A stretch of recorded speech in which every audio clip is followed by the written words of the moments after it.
For today's ganap, magpapasosyal tayo at itatry natin ang Louis Vuitton Cafe and Restaurant. Ito ang tinatawag na Maxime Frederic of Louis Vuitton. So basically, you can also buy here some chocolates. They have coffee, pastries, cake, at nag-offer din sila ng mga meals. And sa katabi ng cafe and restaurant, meron din silang mga tindang LV items. At ito ang mga available na chocolates. In fairness, yung box pa lang, ganda na. Tapos syempre may kasama pa yan na LV paper bag.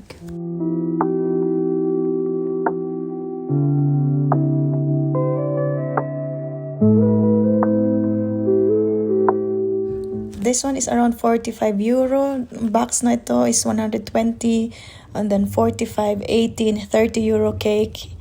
Yan, mga ganun yung presyo niya. All good na rin, mga pang regalo. At syempre meron din silang free taste.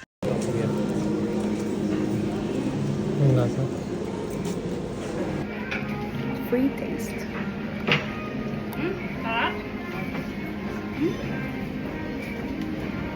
So now it's time to order. Everything here has LV logo.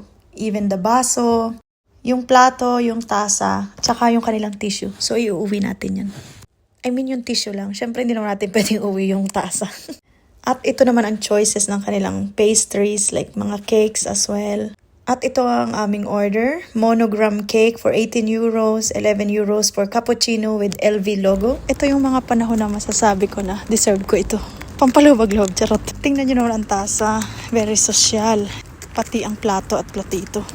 Then we got complimentary chocolates. Ayan, libre siya, kaya kainin natin. So, cheers para sa mga pasosyal.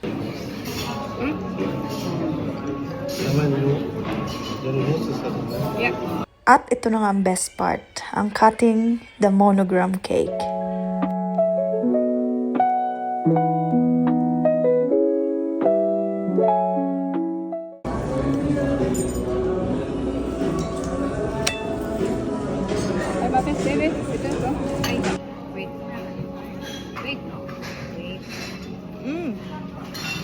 Sarap.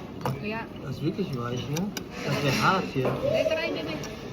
Ang daming texture, no? Oo. Hindi lang siya lambot. Oder wird es hart dann später? Ja, sa baba. Crunchy. Hindi siya matamis. Kaya naman, kung mapapadpad kayo ng Paris, this is worth the experience. And I will definitely come back. At ang ending, bumili nga kami ng chocolates. So, see you on my